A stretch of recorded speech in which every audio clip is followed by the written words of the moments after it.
Hello, and welcome back to another episode of Romantasy Readers Podcast. I'm Allie, and I am joined, as always, by the lovely, but unfortunately this week a little bit sick, Nicole. How are you Hi, doing, everyone. Nicole? Yes, I'm here today, but I am slightly, possibly delusional because I'm just recovering from a flu and it's taking me ages to get better, but it does not stop me from coming on and filming the podcast. I've taken some paracetamol and I'm like, I will be fine. So I'm here.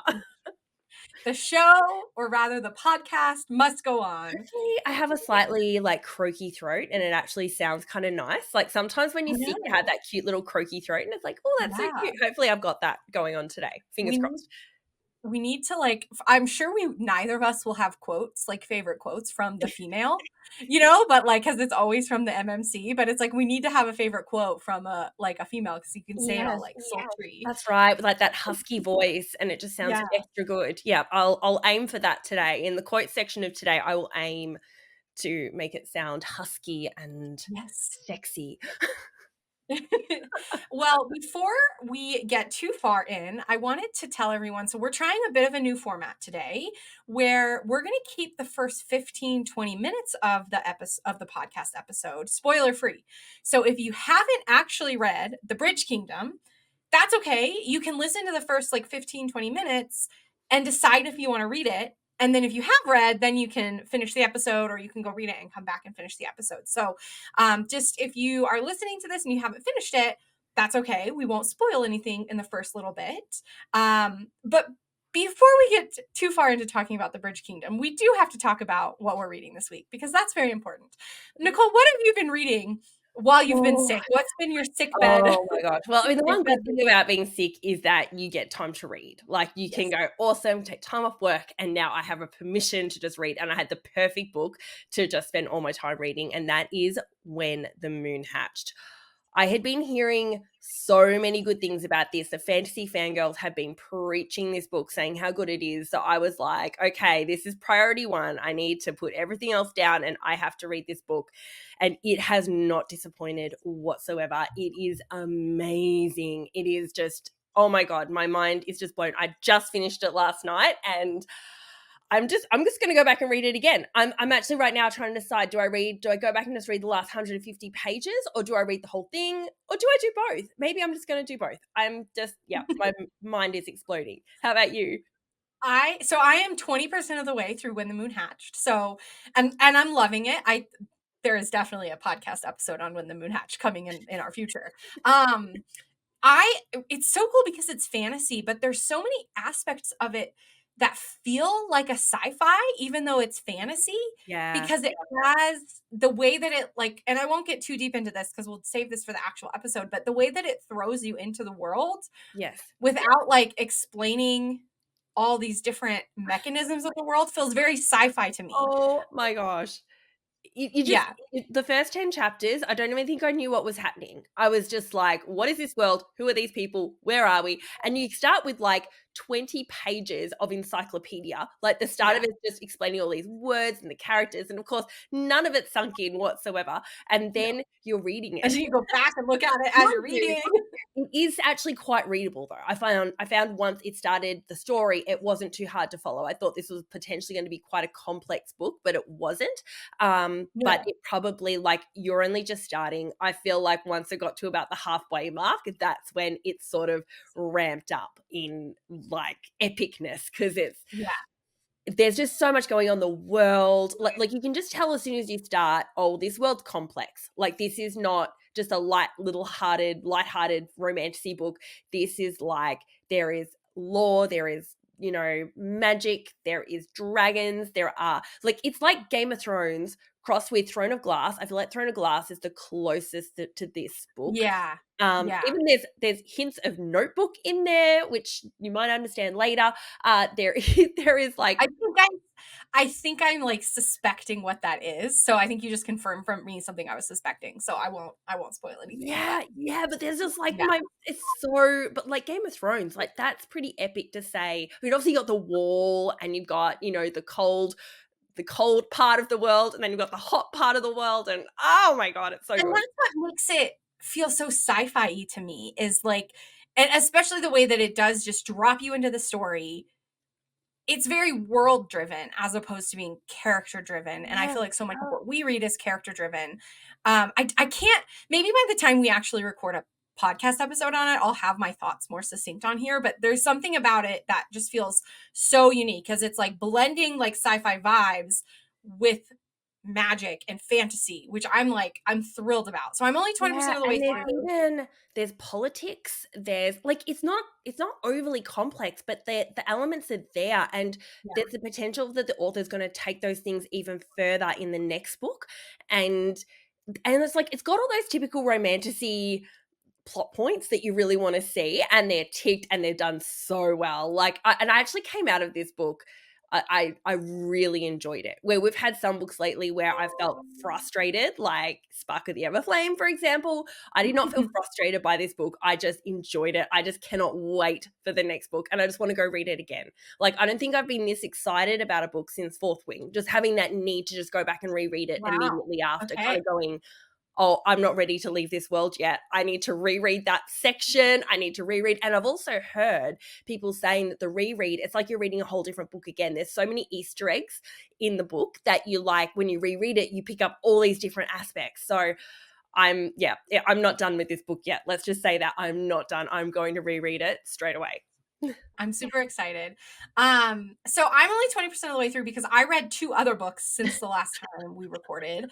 I've been like on a very prolific reading. It's probably because it's like nice outside. So every day after work, my husband always works a little bit later than I do. So I've just been taking my book outside and reading for like an hour and a half or Mhm. so. Mhm. So I've been getting a ton of reading done. But I read a book called Threads of Fate, which is a indie author. She's here in Utah. I met her actually at the House of Flame and Shadow midnight release party. So cute. And so I read her book. I really, really enjoyed it. It just came out. It's about like a modern girl who gets thrown into this like world of gods and goddesses, and Mhm. the MMC is a god of night, and so you can Ooh. imagine what you get with that. So I really enjoyed that. It was like a great like classic romantasy read. And then I also just read. I was looking for something. I read Assistant to the Villain. I Mhm. think I How was talked about that? you. I feel like that's been one of those, like, I should read it, and I just never get around to it. I forget about it. It was so good. I loved it. I was just looking for something that had maybe similar comedic vibes to Bride while still being a little bit of that fantasy element. Mhm. And so I had like been hearing about it. I was like, you know what? I'm going to pull the trigger and read it. I am obsessed with it. I am so Ooh. sad that the next book doesn't come out until August. I thought it was extremely good, like 5-star book. Absolutely adored it. Yeah. And then I read that and I was like, I just want something else cozy like that. So I like put on my Instagram story, please give me cozy book recommendations. I got a lot of good recs, but I ended up reading something called How to Fake It with a Fae, which is like if Oh, you yeah, I took, didn't know that. yeah, it was like if you take Legally Blonde and Bridgerton and Fae and You do. like your favorite fake dating rom-com and you just like mushed them all together. This is what you would get. And it was like so good. It was so good. It sounds crazy, but it was so I good. guess when I you need that absolutely loved light read after a it. Yes. complex, deep, like I was romantic just or looking for whatever book, something that's light. feel really good. You actually just reminded me of something else that I had to call out. I'm going back to When the Moon Hatched because clearly I have an obsession right now. She's from Australia. She's an Australian, well, Oh, sorry, she's really? she's from New Zealand, but she lives in the Gold Coast, Australia. And like, so I was just reading like the end of the book and her thank yous and everything, and I was just like, what? I'm like, she's Australian? This talent is homegrown? I'm like, oh my God, I'm so excited. So yeah, so I'll just hopefully like reach out to her and find a reason to like interview her at some stage and be like, hey, That would be fingers awesome. crossed. That'd be so great. Yeah. Well, hopefully we just gave you guys a ton of great things to go read and an insight into what we're going to be talking about next. Obviously, it's going to be When the Moon Hatched. But today we're talking about The Bridge Kingdom by Danielle Jensen. Yay. Um, this is, I would call this sort of like a classic entry in the romantasy space slash one of the first kind of I feel big books in Mhm. romantasy. Yeah. I think if you are going to say that like you are a lover of Romantasy, or you've read all the books, I feel like you have to read at least the first two, the first duology in this like larger series, because it is such a classic like romantasy book. Yes, yes. Um, it's so clear, and I bet we'll get into this, that it was written kind of before the romantasy trend, and kind of some of the expectations that we have of romantasy books now are not necessarily being fulfilled. But it Mhm. actually was one of the edgier, spicier, like fantasy books of its time when it first came Yeah, out. So yeah, I think it's definitely worth a read if you haven't read it. And yeah. like we said, we're gonna keep it spoiler free for the first like 15 minutes here. Yeah. So Well, for me, Danielle Jensen was the first author I found post Sarah J. Maas. Like, I read Sarah J. Maas, adored her books. Like, that kept me busy for like a year and a half when I found her books. But then I had nothing for a little while, and I was trying to find some things, and I tried a few books that were really ordinary. And then I finally stumbled on The Bridge Kingdom. And this was yeah, the first thing that I just devoured. It was everything I wanted. It doesn't necessarily have the magic system that some of our books have, but the romance and the fantasy world, tropical environment, that I love. yeah, It definitely just like tick the boxes. It's not hard reading. I find Danielle's writing just so easy to just it enjoy. is. Mhm. But she just has these great worlds. You attach to her characters, just easy reading, great to just get into and enjoy. Definitely great for your entry level romantasy when you're starting.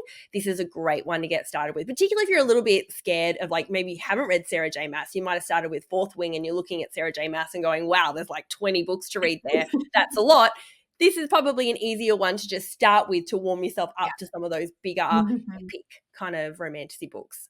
Yeah, I think that's a really great like way to pitch it to people, as if you read Fourth Wing, you're like afraid of the mass verse, you're like, but I want something. This is really a great book for you. And just in case people aren't connecting the dots, this is the same author who wrote a Fate Inked in Blood, which we've covered on the podcast before. We love that series. Mm-hmm. We're going to be interviewing her. The interview with her will be dropping in the future. Yay! So that's really exciting. And she has two other kind of more YA series. So there's the Malediction series, which I have not read. And No. then there's the Dark Shore series, which I haven't read, but I think, Nicole, you have read that. Yeah, and I actually think that that is her best series, and I only saw her talk about recently which book she says she's most proud of, and it's Gilded Serpent, which is the third one, which is the book that really takes that series to the next level. And it's actually so upsetting because that series is kind of on hold. There's one more book that's needed. That got left on a cliffhanger, like, like main character hanging off the edge of a cliff kind of situation, and we've just been left there now, and she's not sure if she's going to write the fourth one. Hopefully she will, because it was before Romantasy came out that these books came out, and before she got big. But everyone that has gone and read them has rated them really, really highly, particularly Gilded Serpent. So as I said, because after Sarah J. Maas and Danielle Jensen, I read all that series as well, and I honestly adored it. I absolutely adored it. I almost will look at reading it again, I think, at some stage, because they're really, really Okay. good books. Yeah, maybe I will. I obviously I had read Bridge Kingdom years and years ago. I Mhm. did a reread. I listened to it on audiobook, and the audiobook is really good. I think that the narrator is fantastic. Yes. And it's like an Audible original. It was like one of the first big like fantasy audibles, that Mhm. like when Audible was first becoming a thing. Yes. Which I didn't know. I just found that today as I was like researching for this podcast. So audiobook is really good. I've now listened to the first and second one, and I'm listening now to the third one, Mhm. um, Inadequate Air, which I hadn't read. So, but anyway, just a pitch plug. If you want to get through this and you like audiobooks, this is a really good audiobook. Yeah. Um, and there Amazing. are, in case people aren't familiar, so the way that the series is structured, they're kind of like sets of duologies about different characters. So the first two is the Bridge Kingdom and the Traitor Queen, and then there's two more out about another set of related characters with a novella, and then Mhm. there will be two more coming out again. So there will be six total books. There's four Yeah. out right Yeah. now. Yeah. There's the That's Inadequate Air, and what was the last the one? Endless War, I Yeah, think, is yeah, the the fourth Endless one. War. Yeah, yeah, Mhm. which is about her brother, about Yeah. Yeah, and then the last one is going to be about Aaron's sister. Sister. So yeah, but all around the same world, and you still get bits of the current, like the current characters in those books as well. They're just more side characters now, so it's still really, really good. Yeah. Yeah. Okay, so again, if you haven't read this series, here's what the book is generally about. Again, no spoilers. The world building is like so amazing. When I was trying to put together this summary, it was so hard because I was like, how do I summarize this book without just going on a massive tangent about this world and all the politics? So there's these two continents. I'm going to do my best. Please feel free to send in. But this is what it's about. There's these two continents separated by like a series of islands and extremely rough waters. And so the only real way to trade between the two continents during like the storm season is to use this very cool bridge that is built like island to island. Yeah. Yeah, which is a country. So they call it the Bridge Kingdom. And then the Kingdom of Meridrinia, which is in like the southern continent, was at war with the Bridge Kingdom for years and years before a peace treaty finally brought peace and the promise of a marriage between the two countries. So there was this treaty that said the son of the Bridge Kingdom and a daughter of Meridrinia have to get married in 15 years. But what the Bridge Kingdom doesn't know is that the King of Meridrinia has been actually training all of his daughters of that age as assassins. And so when Aaron, the new king of the Bridge Kingdom, marries one of those daughters, he has unknowingly brought a spy and his country's greatest enemy to his home. Home. It's Yep. very drama. And you should never trust that bloody king. He's the Rat King. He's known as the Rat He's King. the Rat King. Very, very bad. We do not like him at all. Yeah. And so it is a true enemies to lovers, which I love. I hate it when people like characterize something as enemies to lovers, but it's actually rivals or they just kind of don't like each other or something like that. But they are truly enemies. Like their kingdoms are enemies. She is basically sent to kill him and ruin his country. And we know that from the first she chapter. hated him. Like, I don't think this is giving too much away because it's pretty evident at the beginning of the book, but like Maradrinia are starving, and she has always been told that it is because of the Bridge Kingdom, because they put these really high taxes on the food that comes through the bridge, and that they're starving because of them. And so she actually hates this kingdom and she hates this king, and she's like, you are evil and I cannot wait to kill you. I cannot wait to kill you. Even though you're super hot and gorgeous, I cannot wait to kill you. And bring your country down. That's right. But he's pretty hot. He is pretty hot, and that might cause some complications to her plan. Yeah. That might really make her question everything. And we, of course, then soon find out is all the information she's been getting actually being correct. So there's an excellent journey ahead. Yeah. Other tropes from this series or this book is like arranged marriage, which I really like an arranged marriage series. Yeah, I read the Hurricane Wars. That's another like really cool like arranged marriage series that I liked a lot. Can't think of any more, but I really like arranged marriages. I know. Well, it's always good because they always end up being arranged to like someone that's super, super hot. Like, well, Bride was another arranged marriage. It's just great, you know. They got married to someone. They were like really, 5 foot tall, and then you get very into it. But luckily, they're always 6'7", tall, dark, and rugged and handsome, and they're a king, and it with tattoos and the tortured past. Like, sign me up. Magic. No magic in this one. No magic in this world. But it's okay. It's made up for it other ways. Yeah. The powerful characters physically, like with strength. And then the world itself is somewhat, it's not magical, but it feels magical because it's the storms and it's a very wild sort of place. So you get that feeling of magic through, I think, the wildness of the weather. Yes. Yeah. Good force proximity. Obviously, that kind of comes hand in hand with an arranged marriage. And my favorite. There's a hot spring. A hot spring. This has the best hot spring. Like, it's literally their bathtub. Like, I don't know if like it's the same for you the way I imagine it. It's like what their 2 rooms are connected, and then together there's like an outdoor like garden with the hot spring, and that's like their bathtub, and it's like amazing. Yeah. I'm just like, this is my dream. This is my dream. That is how they made. That is literally, if I could have that, I would need nothing else in my life. I would just be like, the rest of the house could be absolute shit. Like I could, the room itself could be like this tiny thing that a bed very barely fits in, and there's A no kitchen, rickety chair and chair, one no bed, furniture. one You have bed. to sleep on the floor. If my bathing area is just this like private tropical hot spring Oasis. garden, it's amazing. It is.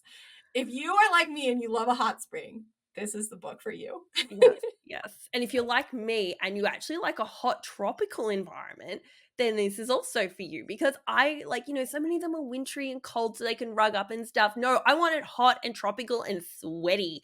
Like, I want it to be hot and sweaty. That's how I like it. So I love this book because it feels like summer. Yeah, yeah. I feel like we've really talked a lot about what makes this book unique or different. There's no magic. I love the concept of the Bridge Kingdom is super cool to me. Just like the idea that there's a country made up of islands and they've built a Yes. bridge between them and they somehow control like all of the world's trade. Like it's such a cool concept for a book. It is. It is. It's a bit unlike anything we've seen in other books. Yeah. We haven't had that before, and actually, probably the most similar is actually her previous book, Dark Shores. In that it had the pirate sailing aspect, and that was very much on the water. She seems to have a love of oceans and things like that. So, but yeah, I love the world she created. It's definitely unique and different from what you see in other romantasy books, and it's very enjoyable. Yeah. Yeah. Anything else you want to add in the no spoiler zone before we move into the spoiler zone? I think I just want to get into the spoiler zone.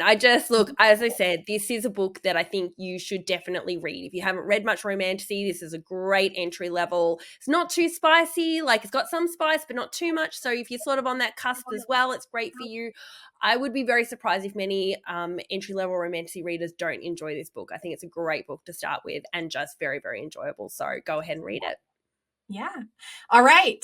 We are now entering the spice or the spice, the spice zone, the spoiler zone, where we will be Spoiler zone. talking about the spice. Spoiler zone. So if you have not read it, hop off, go read it, come back. But now we're going to talk about the spoilers. So we're going to kick it off with a summary because especially if you're like me, you may have read this a long time ago and you might need a little bit of a refresher. As I was reading it, there were so many things that I thought were in book 2 that were actually in book 1. I was like, "Oh, I didn't remember." Like I had no idea how it ended. Couldn't remember. I only Yeah. remember the strokes. Yeah, no, totally get it. Yeah. Yeah.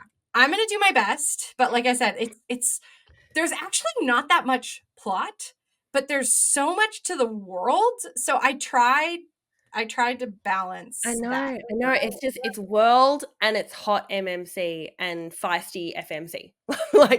That creates a perfect recipe. Yes. Yeah. Okay. So here's the summary. We've already talked a little bit. Like Laura has been hidden away in the desert with her sisters and trained to become the ultimate weapon against her kingdom's enemies. A peace treaty was signed that 15 years ago that the son of the Bridge Kingdom and a daughter of Maradrinia will marry. But Laura's father has taken all of his daughters of age and trained them to become assassins. The book opens when the 15 years are up, and now it's time to select which sister will become the queen and the ultimate enemy of the Bridge Kingdom. But when Laura discovers that her father intends to kill the sisters who were not selected, Laura fakes all of her sisters' deaths to spare them from that fate and give them freedom, which kind of immediately makes you love her. You're like, oh, she really cares. Yeah, exactly. She's like immediately rushed to marry Aaron, the now king of the Bridge Kingdom. There's like no time at all. No. And she's surprised to find that the Bridge Kingdom is not as evil as she had been taught.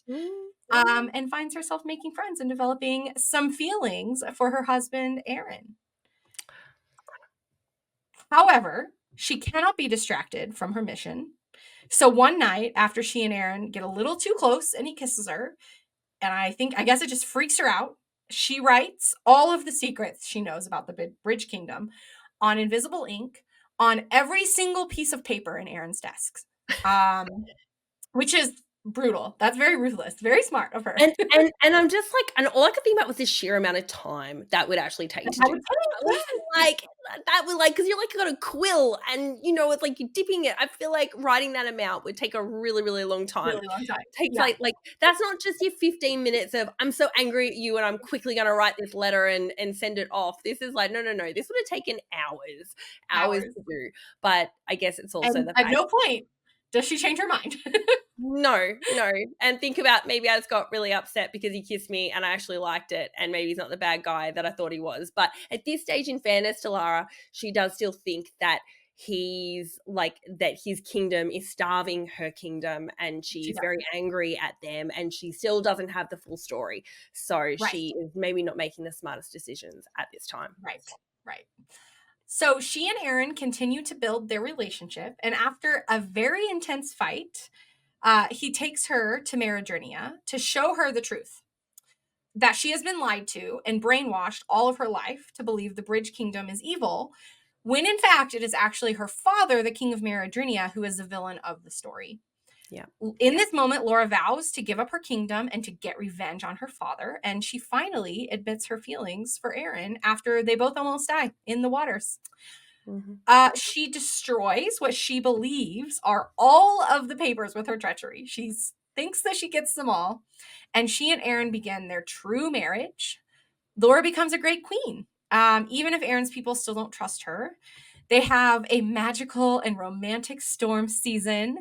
And when war tides comes the next year, they are shocked that no raiders attempt to invade their land. So there's this like tiny bit of time where it's quiet, and usually there's raiders, but no raiders come for them.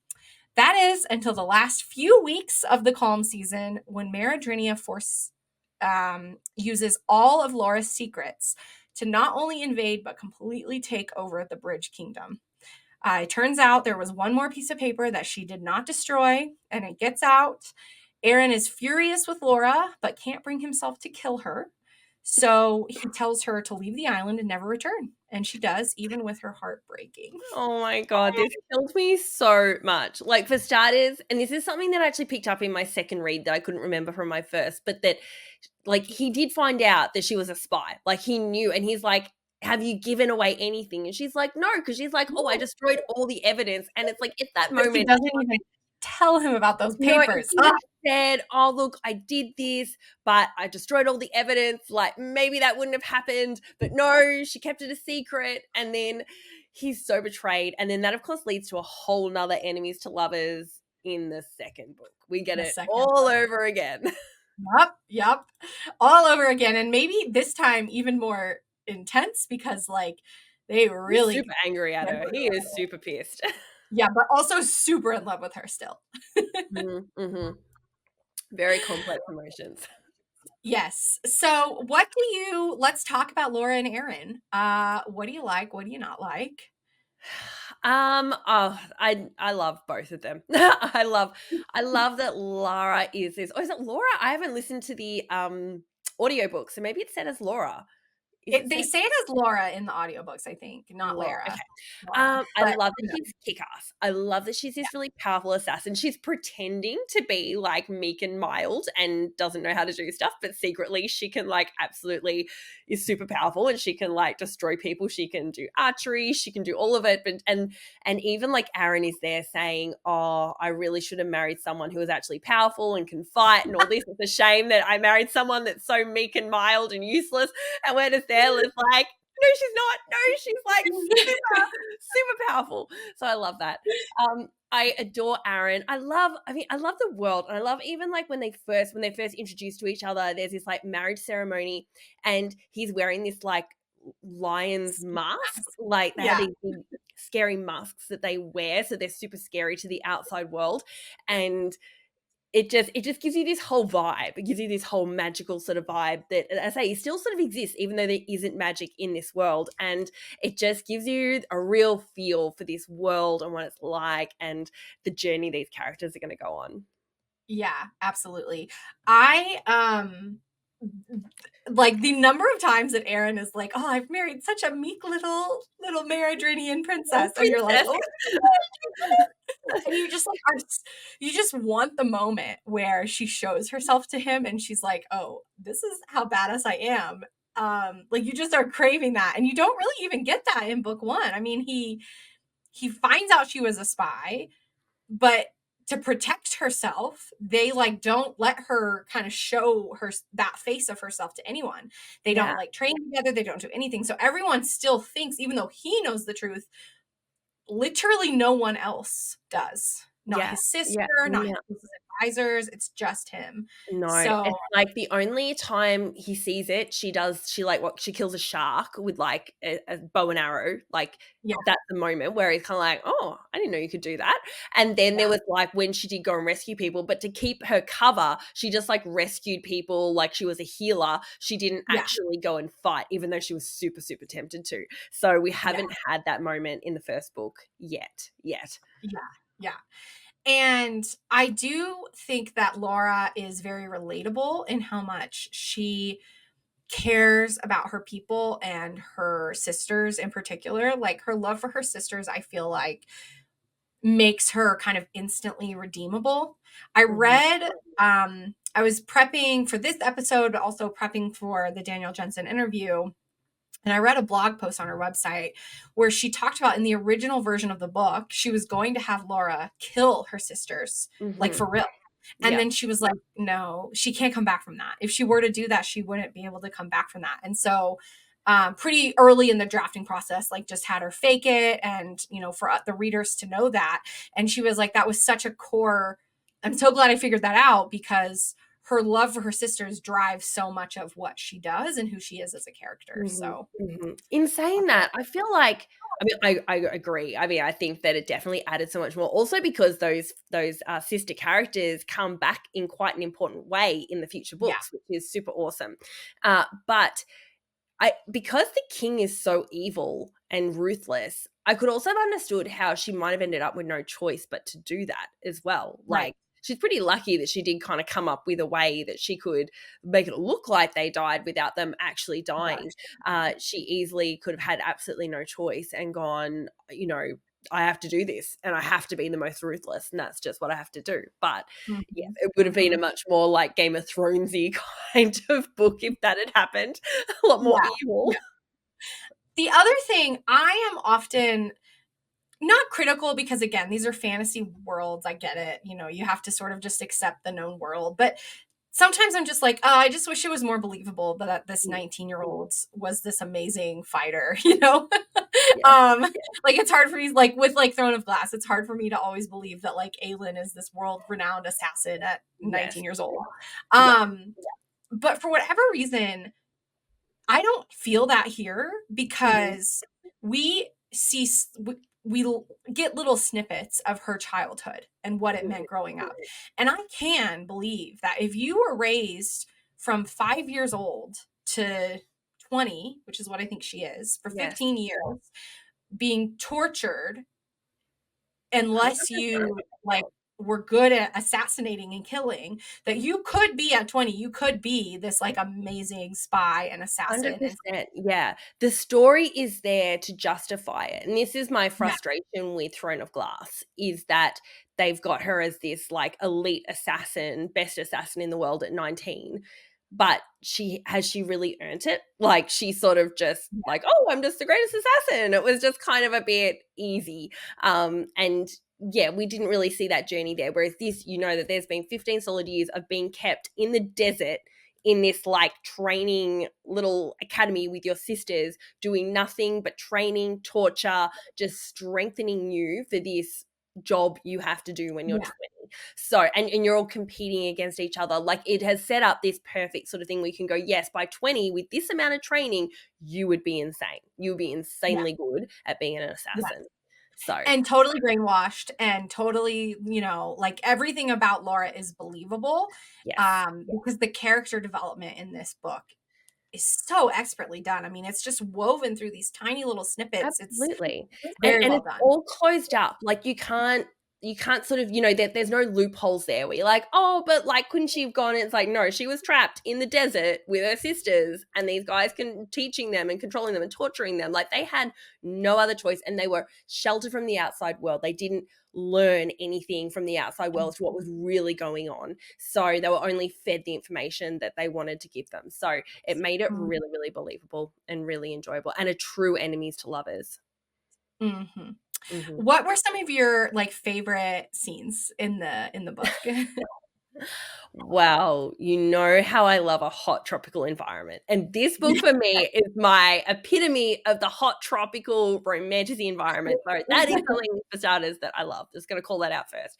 I think it's just a really easy, entertaining read, this book. It's not a complicated book. It's not challenging, or you don't have to overthink it. It's just really enjoyable, and it's really enjoyable second time round as well. We enjoyed it just as much second time as I did the first time.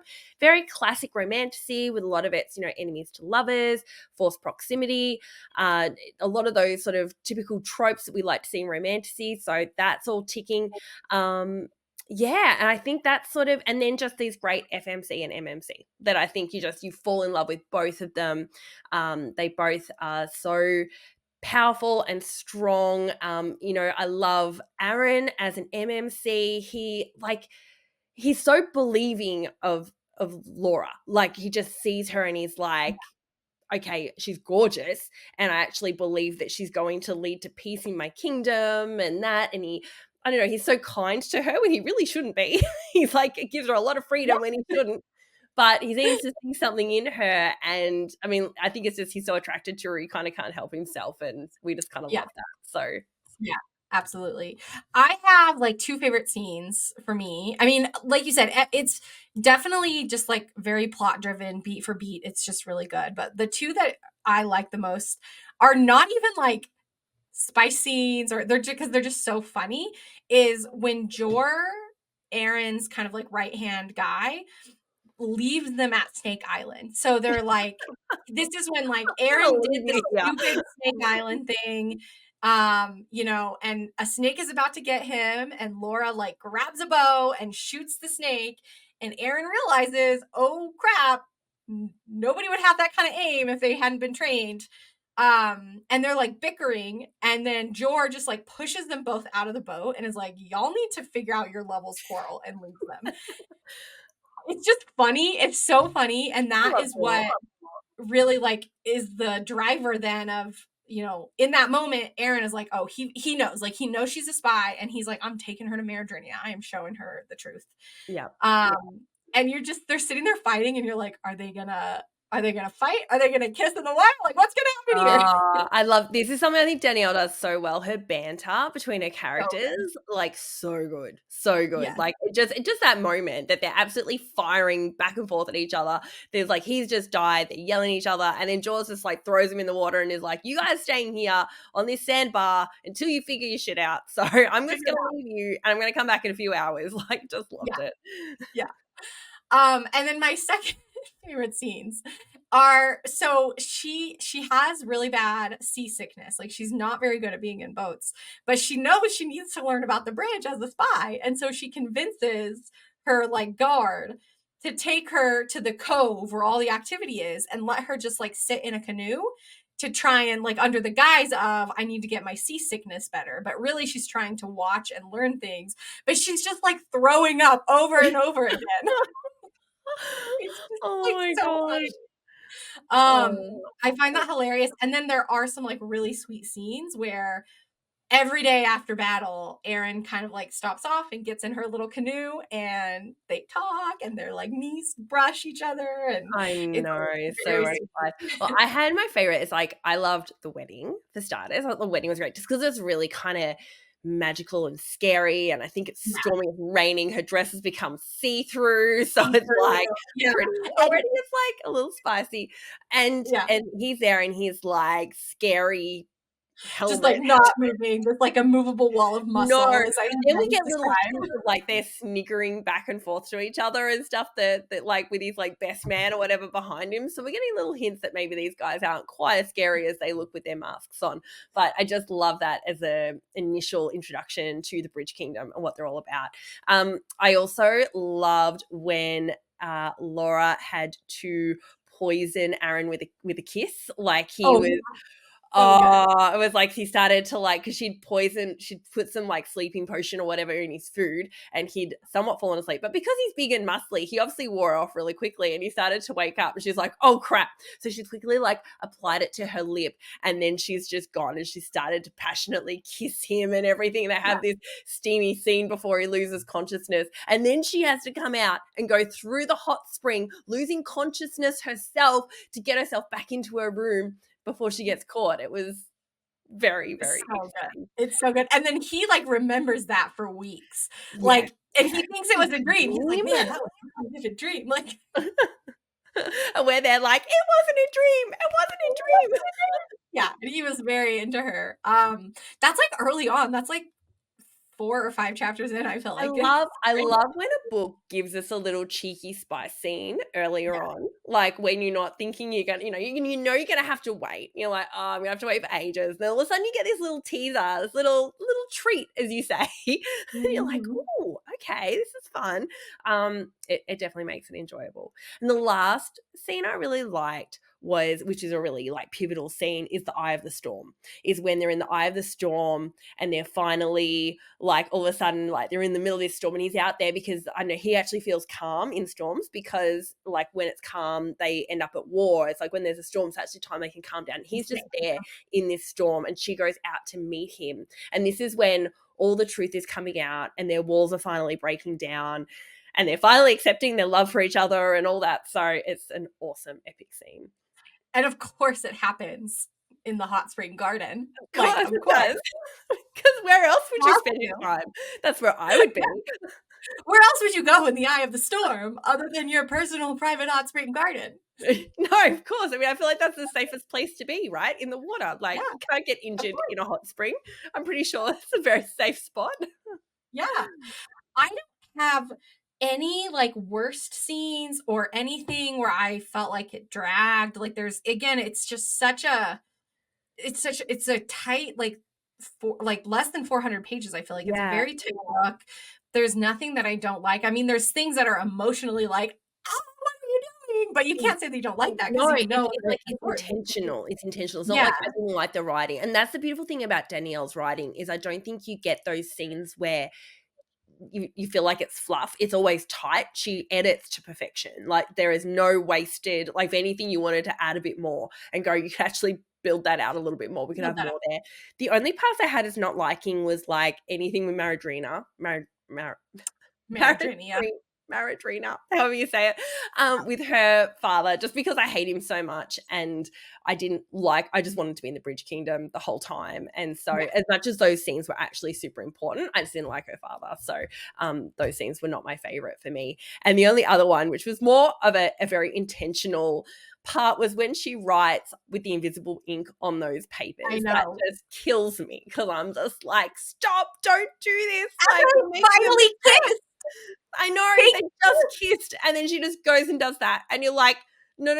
You had the wrong reaction there. You were meant to be like, oh, actually, I really like Aaron. I should just like settle in here. And instead she's like, no, I'm going to write on 25 pages in my invisible ink and give all my secrets away.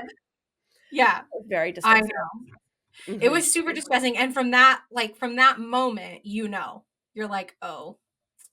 Yeah, shit's going to go down. Yeah.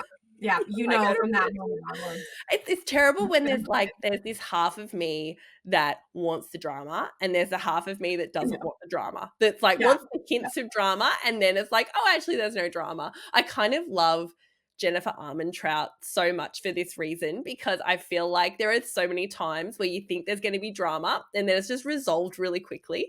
Like they get captured and you think, oh no, they're going to be captured now for weeks and it's going to take ages. But then it's like half a chapter later they're getting rescued and then they're back in the room again. You're just like, yeah, exactly. it didn't last very long. I'm really happy about that. Yeah, absolutely. Absolutely. Not this book. This book, it's just like so many ups and downs, and they're so torturous, but in the best kind of way. Exactly. Do, do you have a favorite secondary character from this book? Oh, There are a lot of secondary characters, but they're not as fleshed out, I feel like, in this book as they are in the second book. But exactly. um yeah, there's a couple for sure. Yeah, exactly. I think there's like we get a little bit of Aaron's sister. I mean, Jaw. I think Jaw is probably It's the George. best It's George. secondary Yeah. character in this book. There's, Yeah. as I say, we're introduced to characters in this book, but we don't really get a real fleshed out understanding of them yet. As I say, I think we get more of that in the second book. So yeah, for this one, it's really it can only be Jaw because he's the only Yeah. one that's kind of there for comic relief and all that sort of thing. Yeah. And he pushes them into the ocean. He's like, work your shit out. And multiple Exactly. times he's like, oh, you're in trouble, boy. Like he knows what's happening. He knows Aaron's Yeah, falling in love. exactly, He's like, exactly. this is bad. This is a bad idea, but I'm just gonna go with it. Mm, exactly. No, we love it. We love it. So Definitely. great. Okay, this is one of my favorite sections, which is the favorite quotes, because I love just remembering how amazing our MMCs are, because that's all we ever pick for this section. I know. It's What have never you ever an FMC It's quote never an ever. No. We just don't care. We're just like the only quotes I care about is the MMC's quotes. The MMCs. Yeah.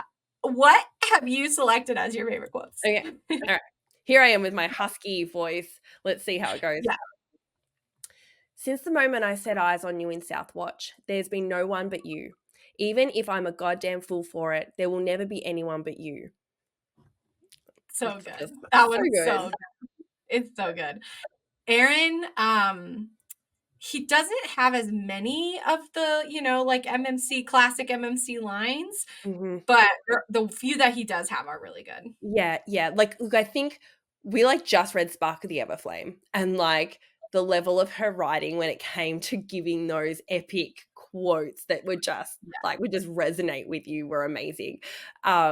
You go to this like Aaron's more rough and ready, like he's more like I don't know, so he's not quite as eloquent with his words, but he's just Yeah. like, I freaking love you, and here's my Yeah. muscles, and I'm like, it's fine. You got a hot spring, you got muscles. I don't care about your words.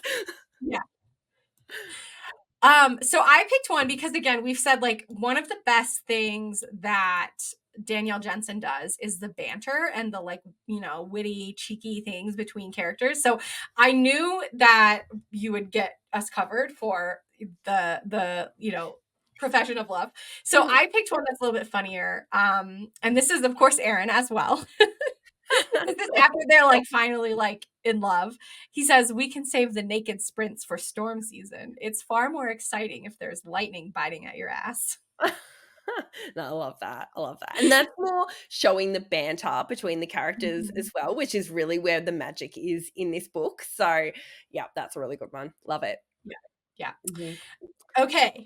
Peak romantasy moment. What is your peak romantasy moment? Okay, I mean, the poison kiss, that was just so good. I loved that because there was the drama and it was hot and it was like you get this little spice moment before we get Yeah. this little spice later on. Like they're not ready to go there yet, but it was perfect. Love that. Then there was obviously the Eye of the Storm, they've already spoken about. And of course, as you outlined, the hot spring. The The hot hot spring was spring. just perfection.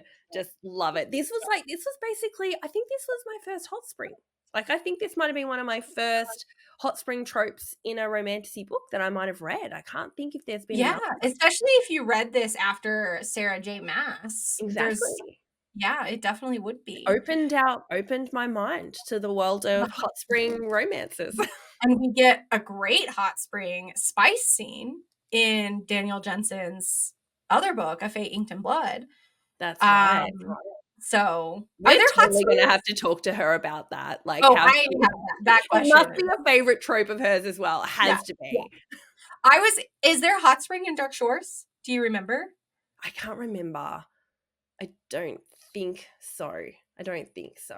It's not super spicy Because till it's the YA, third so it book. makes sense. Yeah. I'd have to go back. It's been a while now, but no, I Yeah. don't think there was off the top of my head.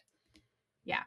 My peak romantasy moment is probably when she experiences their first battle, their first raid, and she's like, oh my God, these people are not going to live. Like, they're not going to survive. And so she's like, I'm just going to go and battle off 50 men by myself, and nobody's going to find out that that happened. In secret, I'm going to go behind these bushes and like kill them so that everyone else can't see that I'm actually a total badass assassin that can like kill 50 people with my I eyes can hold my cover. Because I think I might care about these people, but I'm gonna pretend like it's the ruse, that it's not time for me to like betray them yet, but really it's just because I care about them and I don't want to see people die. Exactly. 100%. No, that's such a good one. Did anything surprise you about this book? I think not. Look, as I said, to me, it's just like that classic romantasy. So I don't think there was anything in it that overly surprised me. Probably in hindsight, it surprised me that it doesn't have magic in it. Like I was like, really? I'm like, surely it had magic. Like, it just seems like it did. It's like when I think back, I'm like, oh, actually, no, it didn't. So that is surprising because it feels like it's so traditional romantasy and it has all those elements to it. It feels magical, even though it officially isn't. Yeah, but I think other than that, as I say, I think it just very much just ticks so many boxes for your classic romance sort of fantasy book that I don't think there's anything that's overly surprising. And I think just as you said earlier, the world that's created, the bridge, it's so unique and different, and that's so enjoyable to just have this new world that you haven't experienced before. Yeah. For whatever reason, I mean, again, this was one of my early romantasy books. And I just remembered it being spicier than it is. When I did this reread, I was really surprised. I was like, I thought there were more spice scenes than this. But I think that just goes to show you how well she builds the romantic tension, that I remember it being a spicy book, but it's really not. There's like one scene and it's not even that explicit. No, or maybe it's just like where our spice levels are now. Like we've read a few books since then that have just taken us to another level. So now we're just like, oh, that used to be spicy, but now I'd say it's not that spicy. Now I'm like, that's like a ginger. That's like that's barely any spice. Yeah, because I remember thinking it was a spicy book, and now I'm like, that's nothing. Oh, So that was you just wait for When the Moon Hatched because that had some nice spicy scenes in it. Oh, good. I'm kind Scenes. of needing it after reading like this How to Fake It with a Fae, which didn't really have anything, and then after this. And there's not a ton of spice in the next book either, the Traitor Queen of this series. Which I also think it's sort of a book of its time. Like, I think just a few years ago, it wouldn't have sold as well, I feel like, if it had the amount of I think only 5 years ago, the focus was all on YA. It was sort of still this sort of like, oh, everyone wants YA. That's what people want. And it only was, I don't know, Sarah J. Maas and a few others taking it to the next level that they realized, oh, actually, no, women want tons of spice. Like, we actually love the spice. We want full-blown adult, and we love it. So it was probably almost Silver Flame that was the transitioning book, I think, into that, or A Court of, ACOTAR, that kind of took us to making like the world realize women want sexual books. They want books. They're after this. And now so many of the books are now taking it to that level. Having the story, but also having the spice. Having the spice too. Yeah, absolutely. I feel like if Danielle were writing it today, she would have had it be spicier. I mean, because even her Fate Ink and Blood is, it doesn't have a ton, but it definitely is more than this. When it's banging, it's banging. Yeah, exactly. And that's probably similar to When the Moon Hatched. Like it's not the main focus of the story. The main focus of the story is the story and the world itself. But when it's there, like, and it's awesome. Yeah. So, yeah. And for me, that's probably, if there was anything I was going to change about the book, or like if there was like one place where I think I could improve it, it would maybe be a little bit more spice. I also personally, I remember reading so they're finally in love, everything's happy, and he takes her back to Arenal, and and then it's just kind of like this montage scene. It's like, Yes. and then the months passed and they're so happy, blah, blah, blah. And I was kind of like, I wish I had seen them in Arenal. I wanted to see that. Yeah, I wanted you could have to built see that out more. Arenal. And I really, and this is like a Jennifer Armentrout, like wish listing, I would have liked, I feel like you always want a second spice scene. I feel like you get the first one, but I always think you want another one. Like, it's Yeah. like we haven't fully settled into it yet. I feel like you can have a little bit more. Sometimes you can even have three, and then you can probably then move on with the story. But Yeah. like Yeah. that's my ideal spice is about 2 or 3 scenes back to back, and then you can move on with the story. Yeah. And I feel like that it would have been perfect for that to be in Arenal, for us to like see her kind of becoming a queen, maybe see that her people or his people still don't fully trust her. And she's like, show that side of it, show her kind of coming into her own as a queen, and them really solidifying their relationship Mhm. so that when the betrayal happens, it's just like that much more Worse. devastating. Exactly. Yeah. It Definitely just not kind a of huge felt like they fan. Yeah. flipped through that really fast. So, Exactly. I know. I don't love a montage. I don't love a montage at all. Because it especially just if it's kind of, yeah, it would have been so much better to have actually seen that properly, to have actually gone through a few more. Like we kind of saw them go into like the, I don't know, what was it, like the war room or whatever, and talk about, what they're going to do next and things. But we just got that montage of her going to Arenal and what that was like. I think yeah, it would have added more to some of those secondary characters and things as well, because this would have been them really starting to accept her as well. As you said, it would yeah. have added more to that betrayal. Because Mhm. it's like 6 months of time. I mean, it's just 6 months that we don't get to see on the page, and that was Mhm. kind of a bummer for me. Mhm. Yeah, yeah, yeah, 100%. Um, all right. How do you rate the book? I I look, I love this one. I love it. I love Danielle Jensen. It's so enjoyable. It's probably like a 4.5 star for me. Like it's really good. Absolutely adore it. So enjoyable. It is sort of simplistic in nature, Yeah, which is probably what just like takes away that taking it to 5 stars. But it is a beautiful book. It is just so enjoyable. It's perfection. I really wouldn't change very much at all about it. Just love it. It's a great read. yeah. How Same about here. you? I mean, 4 stars, 4.5. It's pretty close to 5. It's just not quite got enough going on to get it into that 5 star range for me.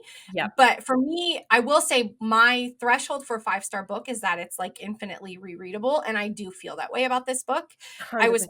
pleasantly surprised rereading it how much I loved it still, and how like I was just like, ripping. I mean, I was listening. 100% rereadable. Yeah, from a rereadable perspective, like 5 stars, like for Yes. sure. It's just, and it's really hard because books are different and you kind of go, well, should you rate them the same or different based on sort of complexity and things like that? And I like to not hand out 5 stars and my 6 stars very often, so that when you do, they're more meaningful. Like you Yeah. can hand that, I can say, oh yeah, it's 5 stars because it was a really great read. But it's like, look, 4 stars is still an amazing score as well. Like that's still saying that it's a super good read. It's really only for 3 stars and below that I'm kind of like, yeah, it was all right, but it wasn't amazing. Yeah. So yeah, And my 3 stars is for me, a 3 star is like, that's an average book. yeah, Like that yeah. was an enjoyable book. I enjoyed reading it, But not, but yeah, but you probably wouldn't read it again. Maybe you I just like probably wouldn't read it enjoyed it the again. first time, and now you'll go on to something else. Yeah. Yeah, exactly. So anyway, well, that's all the time we have today. That's all we've got planned. Please stay tuned for our interview with Danielle Jensen in the future. I think it's going to be super exciting. We're definitely going to ask her about hot springs. We're definitely going to ask her about oceans and sort of sailing, because that clearly seems to be something she loves. If you have liked this episode, please make sure to rate, review, and subscribe. It really helps us out. It helps people find the podcast. Thank you so much for listening. And don't forget to keep reading. Bye. Awesome. Bye.